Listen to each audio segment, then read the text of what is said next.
Imagine que tu refuses une offre de 10 milliards de dollars et quelques années plus tard, ton entreprise est complètement oubliée. Ou pire encore, tu perds 90% de ta fortune en quelques semaines, alors que tu t'es considéré comme un génie de la finance. Et pourtant, il y a aussi ceux qui, en une seule décision, ont transformé quelques centaines d'euros en millions sans même bouger de chez eux. Aujourd'hui, on va vous raconter des histoires vraies, des histoires qui montrent à quel point une seule décision peut tout changer dans une vie. Premièrement, on va parler d'un des plus gros échecs de l'histoire de la tech, de l'homme qui a fait la plus grosse erreur de sa carrière en refusant un deal, et d'un investisseur qui a transformé 2000 euros en 10 millions d'euros grâce à un coup de génie. Et surtout, on va voir les leçons cachées derrière ces histoires pour que vous puissiez éviter les mêmes erreurs et saisir les meilleures opportunités. Mais attention, parce que ce ne sont pas juste des anecdotes. Ces histoires vont vous faire réfléchir sur votre propre rapport à l'argent, aux risques et aux opportunités. Et le meilleur, à la fin, on vous offre un cadeau. Mais il faudra écouter attentivement, parce que seuls ceux qui auront bien suivi pourront le récupérer.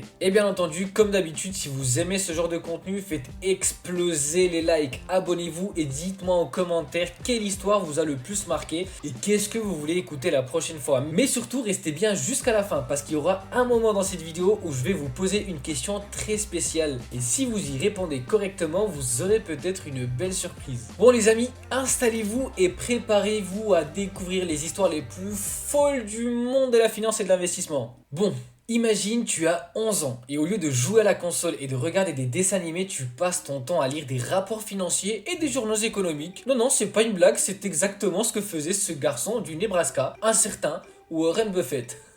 Aujourd'hui, son nom est connu partout dans le monde. Il est l'un des hommes les plus riches de la planète avec une fortune qui dépasse, écoutez bien, 120 milliards de dollars. Mais attends, comment un simple gamin du Midwest américain a réussi à bâtir un empire financier colossal et à devenir l'investisseur le plus respecté de tous les temps? Eh ben, je vais te raconter son histoire et surtout ce qu'on peut tous apprendre de lui. Crois-moi, ces leçons pourraient bien changer ta manière de gérer ton argent. Déjà, premier truc à savoir, c'est que Warren Buffett n'a pas grandi dans une famille ultra riche. Bon, effectivement, son père était courtier en bourse, donc ça aide déjà un petit peu pour être dans l'univers de la finance, mais ils n'avaient pas une fortune familiale très grande. Par contre, il avait une obsession, c'était de comprendre comment fonctionnait l'argent. En fait, dès qu'il était gosse, il testait plein de petits business par-ci par-là, il vendait des chewing-gums, des bouteilles de coca, il livrait des journaux, et à 11 ans, il achète ses premières actions. Alors, aujourd'hui, effectivement, on a tous des eToro, des DeGiro, mais à l'époque, acheter une action à 11 ans, c'était vraiment un truc de dingue. Attends, déjà, s'il te plaît, dis-moi, toi, à 11 ans, ce que tu faisais. Est-ce que t'étais plutôt Pokémon, plutôt FIFA ou plutôt Action?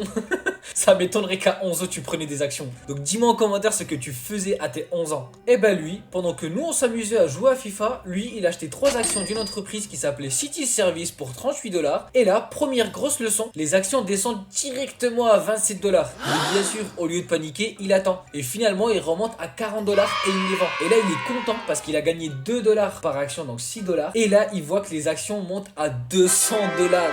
Et en fait, il a tout simplement compris une chose vraiment essentielle, c'est que la patience était la clé en bourse. Et en fait, il n'a pas changé depuis, il a toujours été patient quand il faisait ses investissements. Mais c'est pas fini parce que c'est là où ça devient intéressant. Parce que contrairement aux traders qui cherchent à faire des coups rapides, Buffett va adopter une approche complètement différente. Il va acheter des actions de grandes entreprises solides, il va les garder pendant des décennies et ensuite il va réinvestir encore et encore les profits. Et en fait, c'est ce qu'on appelle tout simplement l'investissement à long terme. Et grâce à cette stratégie, il a transformé quelques milliers de dollars en milliards. Et ça, on le sait tous aujourd'hui. Bon, maintenant parlons du moment qu'on veut tous, celui où il devient quand même une vraie légende dans les années 60, où il rachète une petite entreprise textile qui galérait. Cette entreprise s'appelait Berkshire Hathaway, sauf qu'au lieu de faire du textile, il va tout simplement transformer cette boîte en une machine à cash. Il investit dans des entreprises iconiques comme Coca-Cola, Apple, American Express, McDonald's. Et en gros, ce qu'il fait, c'est qu'il prend des entreprises solides qui ont une marque forte, un bon produit, et il les garde pendant vraiment des décennies, comme j'ai dit tout à l'heure. Et aujourd'hui, chaque action de Berkshire Hathaway vaut plus de 500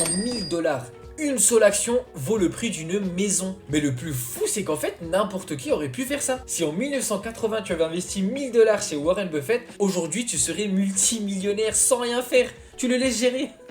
C'est là que tu te rends compte du pouvoir des petits investissements intelligents sur le long terme. Et d'ailleurs, petite question, je voulais savoir, et s'il vous plaît, répondez-moi dans les commentaires, est-ce que vous investissez déjà votre argent? Et si oui, dites-moi en quoi vous l'investissez. Et par contre, si vous le faites pas, j'ai envie de savoir pourquoi vous le faites pas. C'est quoi qui vous bloque? Laissez-moi dans les commentaires et on essaiera de regarder pour une prochaine vidéo. Voilà un petit peu vos réponses. Franchement, ça m'intéresse. En tout cas, l'histoire de Warren Buffett est finie. Vous le connaissez tous, mais par contre, ce qu'on peut tirer, c'est quand même 3 points. Le premier, c'est qu'il faut investir dans des choses qu'on comprend. Le deuxième, c'est de ne pas paniquer quand les prix baissent. Troisièmement, c'est tout simplement de garder ses investissements sur le long terme. Et surtout, la patience finit toujours par payer. Et d'ailleurs, pour ceux qui ont de la patience et qui vont rester jusqu'à la fin de la vidéo, il y aura quand même une belle surprise que vous allez avoir. Mais avant ça, on a encore des histoires incroyables à vous raconter. Et la suivante, c'est une vraie folie.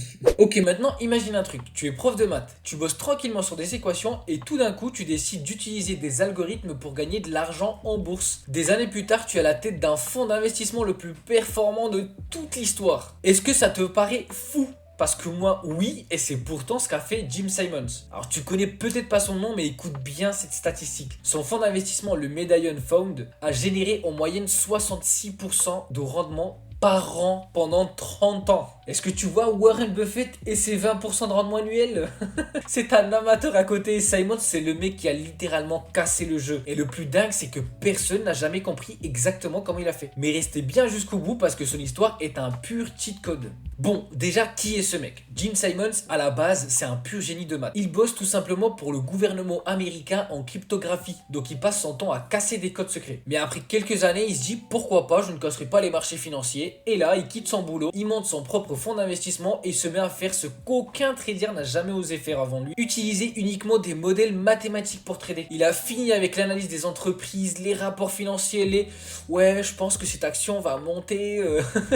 Lui, il code tout simplement des algorithmes pour analyser des millions de données et trouver des patterns invisibles pour nous. Franchement, à ce stade, le mec, c'est même pas un investisseur, c'est juste un hacker de Wall Street. Et le pire, c'est que c'est là où ça devient complètement fou, c'est qu'au début, son fonds marche bien, mais pas encore de quoi affoler Wall Street. Sauf qu'avec le temps, son modèle s'améliore, ses algorithmes deviennent ultra puissants et il commence à exploser tous les records. En fait, pour te donner une idée, à la fin des années 80, il fait déjà 20% de rendement par an, ce qui est quand même énorme. Aujourd'hui, si t'en fais 10, c'est déjà pas mal. Et dans les années 90, il passe déjà à 40% par an. Ensuite, 10 ans plus tard, dans les années 2000, il tape dans les 66% de rendement moyen par an. Et ben c'est simple, en fait, personne n'a jamais fait mieux que lui. Même les meilleurs traders de la planète sont largués. Mais est-ce que tu sais pourquoi personne n'a jamais réussi à copier sa stratégie? Et ben c'est tout simplement parce que tout son système est 100% secret. Il a recruté les meilleurs mathématiciens et ingénieurs du monde pour bosser avec lui. Des mecs qui n'avaient jamais mis les pieds en finance, mais qui étaient capables de voir des choses que personne d'autre ne voyait. En fait, son fonds d'investissement, il fonctionne un peu comme une boîte noire. C'est-à-dire qu'en fait, même ses employés ne savent pas exactement comment il prend ses décisions d'investissement. Mais tout ce qu'on sait, c'est que c'est basé sur des modèles mathématiques ultra avancés qui repèrent des anomalies invisibles pour nous. Mais attends, parce que là, on arrive au meilleur. Quand un investisseur fait 20% de rendement par an, c'est déjà un monstre. Mais Simons, lui, il a fait tellement d'argent qu'il a dû fermer son fonds aux investisseurs extérieurs. Exactement. Il a fermé la porte, il a dit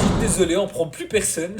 Pourquoi? Et bah tout simplement parce qu'il faisait tellement de profit qu'il préférait tout garder pour lui et son équipe. Et aujourd'hui, seuls les employés de Renaissance Technologies peuvent investir dans le Medallion Fund. Toi, moi ou n'importe qui d'autre sur Terre ne peut pas toucher à ça. C'est littéralement le club le plus fermé de la finance mondiale. Bon, là encore une fois, je vais vous poser une question. Je voulais savoir si vous pensiez qu'un jour l'intelligence artificielle va remplacer totalement les traders humains. Parce qu'avec ce que ce mec a fait, on peut se demander si c'est déjà le cas. Dites-moi tout simplement en commentaire si vous pensez que d'ici 20 ans, ce sera tout simplement les algorithmes qui vont tout faire et que nous les humains, on va juste être à côté sans rien faire. Franchement, je suis très curieux de savoir votre avis. Bon, pour finir quand même cette histoire, ce qui est quand même fascinant avec Jim Simons, c'est qu'il a prouvé qu'en finance, c'est pas toujours celui qui a le cri le plus fort qui gagne. C'est tout simplement celui qui comprend mieux les chiffres. Et ça, en fait, pour nous, c'est vraiment une leçon énorme. Parce que si tu veux réussir en investissement, il faut tout simplement que tu arrêtes de suivre les tendances et apprendre à analyser les données. Mais franchement, ça me fait quand même une bonne transition avec la prochaine histoire, qui est une histoire incroyable. C'est un mec qui a fait fortune en partant de zéro, sans aucun diplôme, et qui est devenu un géant de la finance. Et n'oubliez pas, restez bien jusqu'à la fin de la vidéo parce que je vais vous offrir un cadeau qui va vraiment vous plaire. Bon, avant de continuer, je sais pas si vous l'avez remarqué, mais on a changé de fond. On a un nouveau setup aujourd'hui et ça va être celui qu'on va garder normalement pour la suite. Alors, j'ai deux options. Vous avez deux options d'ailleurs. J'ai envie que vous me laissiez votre avis en commentaire. Est-ce qu'on met tout simplement un fond vert derrière et on se casse pas la tête? Ou alors, est-ce que je change de disposition dans la chambre pour avoir une étagère derrière et qu'on mette des décos que vous me laissez en commentaire? Dites-moi en commentaire, j'ai envie de savoir ce que vous voulez qu'on fasse. Et on continue avec la prochaine histoire. Imagine que tu es l'un des hommes les plus puissants du monde. Tu diriges une entreprise automobile qui vaut des milliards. Et tu décides d'acheter une petite marque italienne qui fait de belles voitures de sport mais dont le patron est un peu trop fier. Tu lui fais une offre monstrueuse et il te regarde droit dans les yeux et il te dit non.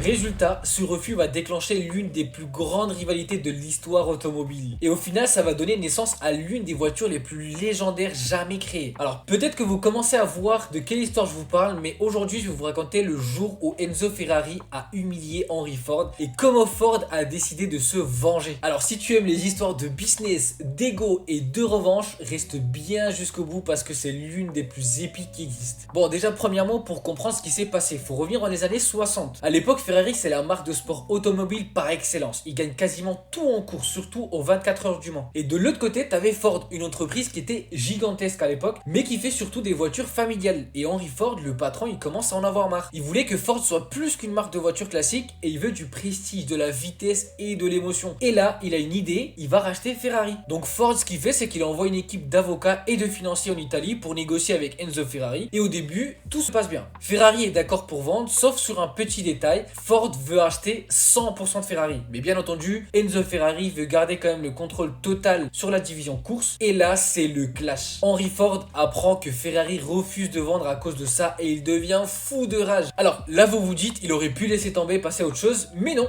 il veut tout simplement sa revanche. Et sa réponse, elle est légendaire. Puisque Ferrari nous refuse, on va les écraser sur leur propre terrain. Voilà.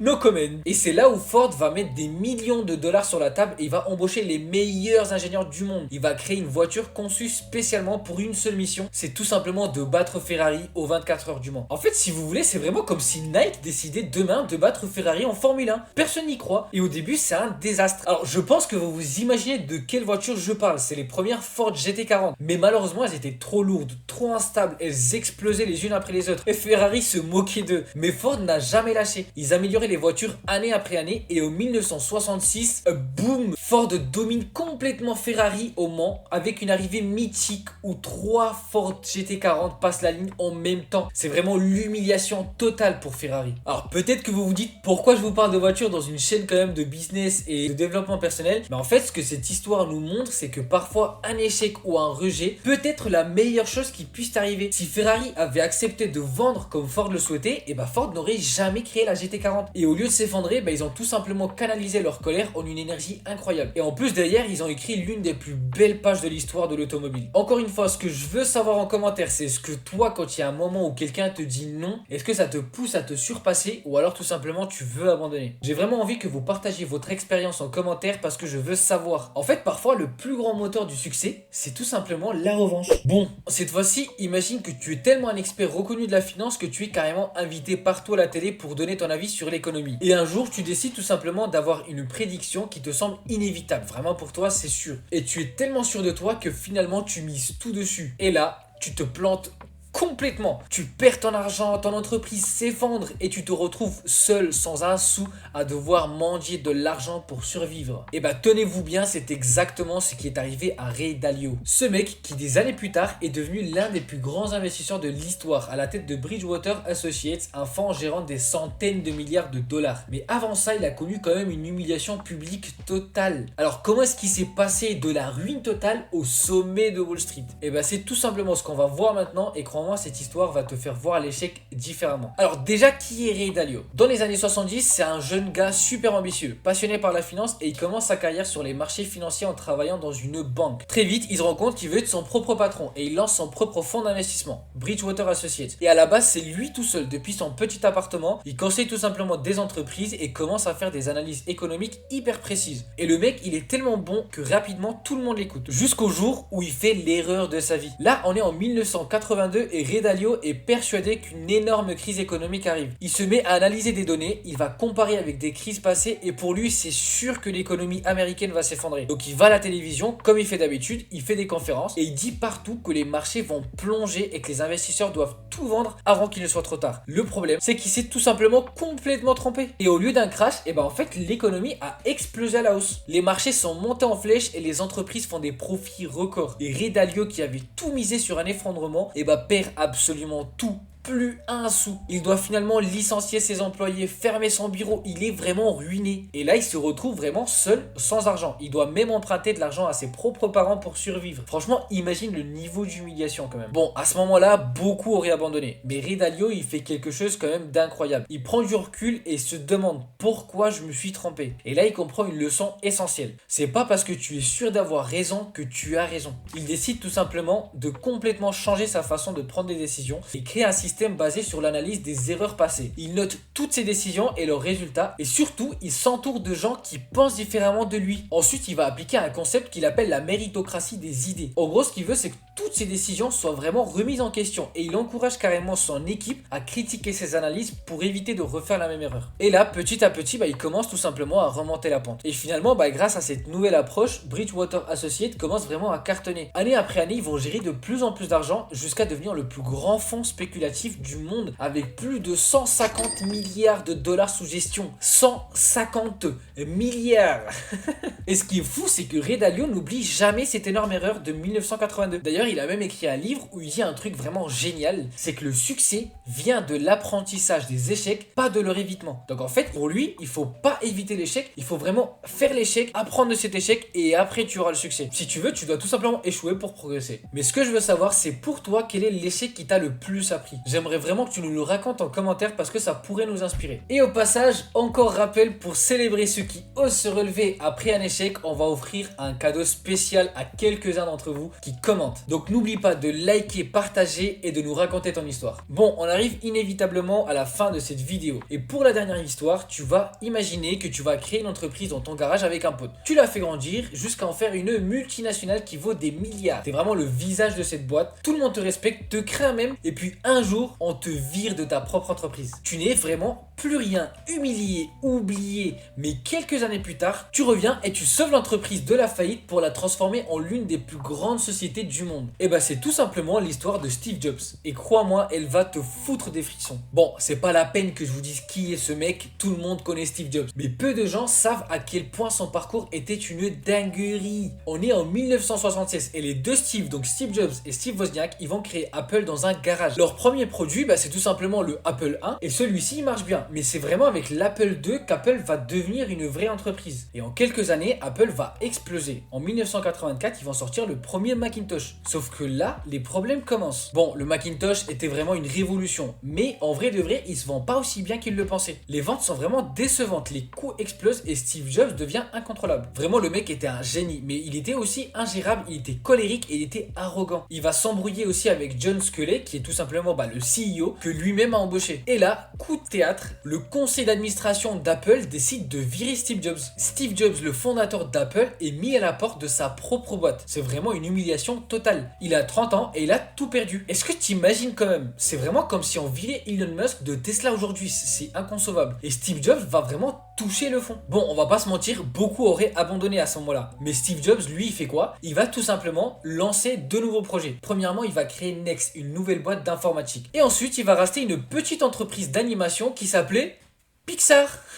Et là, il va changer l'histoire. Pixar va sortir Toy Story en 1995, qui était en fait tout simplement le premier film d'animation en images de synthèse. Et c'est vraiment un carton monumental. Et pendant ce temps, en fait, Apple était en train de sombrer. L'entreprise était en train de perdre de l'argent. Le produit était nul. Et en 1997, ils sont vraiment au bord de la faillite. Et c'est là que le twist arrive. Ils ont besoin d'un sauveur. Et devine quoi? Ils vont tout simplement racheter Next et ils vont faire appel à nouveau à Steve Jobs. Donc lui, il revient, mais cette fois-ci, il a changé. Il n'est pas tout simplement un génie créatif, mais à ce moment-là, il est vraiment devenu un stratège. Et il va faire deux choses qui vont tout changer. Il va virer tous les projets inutiles et il va simplifier la gamme. Ensuite, il va lancer le projet qui va tout révolutionner, l'iMac. Et ça marche. Apple revient en force et va commencer à redevenir une entreprise innovante. Mais c'est vraiment rien comparé à ce qui arrive ensuite. 2001, le lancement de l'iPod. 2007, le lancement de l'iPhone. 2010, le lancement de l'iPad. Apple devient vraiment la plus grosse entreprise tech du monde. Et tout ça parce que Steve Jobs a été viré. S'il avait jamais échoué, s'il avait jamais appris de ses erreurs, Apple n'aurait tout simplement peut-être jamais survécu. Mais c'est vraiment une leçon de malade. Là, franchement, l'histoire de Steve Jobs, c'est vraiment la preuve que l'échec, c'est pas une fin, c'est vraiment juste un tremplin. Parce qu'aujourd'hui, si tu galères, si tu as connu un gros échec, rappelle-toi tout simplement que Steve Jobs, ruiné en 85, revient 10 ans plus tard et a changé le monde. Alors toi aussi, relève-toi et écris ta propre légende. D'ailleurs, je vais te demander à me laisser encore un dernier commentaire pour savoir quel a été le plus gros échec de ta vie et ce que tu as appris de cet échec. Alors n'oubliez pas de liker, de commenter et de partager, mais surtout n'oubliez jamais, les plus grands succès viennent vraiment des plus grands échecs. Alors franchement, je sais pas toi, mais moi ces histoires, je trouve que c'est des dingueries. Warren Buffett qui a commencé en livrant des journaux et qui est devenu l'un des hommes les plus riches du monde. Enzo Ferrari qui a humilié Ford et les a poussés à créer la Ford GT40. Une légende de la course. Ray Dalio qui a tout perdu, qui s'est fait humilier mais qui a su se relever et créer les plus grands fonds d'investissement du monde. Et bien sûr Steve Jobs qui a été viré de sa propre boîte, qui revient 10 ans plus tard pour changer le monde avec l'iPhone. Mais maintenant il faut savoir quelle est la morale de tout ça. Et c'est tout simplement, c'est que peu importe les échecs, peu importe combien de fois tu tombes, ce qui compte c'est vraiment ta capacité à te relever et à transformer tes erreurs en opportunités. Donc n'oublie pas de me citer en commentaire ton plus gros échec qui vraiment t'a aidé à te relever. Bon, le moment arrive, comme je vous ai dit, j'ai une surprise pour vous. Et la surprise, c'est qu'en fait, comme je vous ai dit au départ, j'ai envie vraiment de m'engager sur ce projet. Et forcément, pour faire ce projet, j'ai tout simplement besoin de vous. Mais pour vous donner envie aussi de rester avec moi dans ce projet, parce que vraiment, je vous le dis, il y a des trucs de dingue qui vont commencer à arriver sur cette chaîne et sur aussi ma chaîne TikTok et aussi le compte Instagram. Et en fait, j'ai envie de vous récompenser dès maintenant, dès le départ, vous donner envie aussi à rester avec moi dans ce projet. Et ce que j'ai envie de vous offrir, alors c'est pas une PlayStation 5, c'est pas un iPhone 16, c'est pas une Tesla. Bien entendu, faut pas oublier qu'on est quand même assez humble, on est une petite chaîne YouTube, mais j'ai quand même envie de vous faire un petit peu plaisir et vous offrir tout simplement une carte cadeau Amazon de 100 €. Donc c'est déjà, je pense, pas mal, surtout pour le budget de la chaîne. Ça vient vraiment de ma poche, ça vient pas du tout du YouTube Partner. Je n'ai pas encore, mais bien entendu, pour faire ça, il va y avoir des conditions. Première condition pour participer, comme je vous ai dit tout au long de la vidéo, c'est commenter le plus gros échec et la leçon que tu as tirée de cet échec. Bien entendu, si tu n'as pas eu de leçon parce que tu n'as pas su tirer la leçon, dis-nous tout simplement pourquoi tu étais bloqué et pourquoi tu n'as pas pu tirer cette leçon. Bien entendu, il va falloir aussi liker la vidéo, s'abonner et partager à quelqu'un qui a besoin de cette motivation. Ensuite, il va falloir s'abonner aussi sur mon TikTok et sur mon Instagram, sur lequel on va être quand même assez actif sur les jours à venir. Et ce cadeau, je vais le donner au hasard à une personne qui soit abonnée et qui ait laissé un commentaire dans cette vidéo le jour où on arrivera à 100 abonnés. On est à combien d'ailleurs ?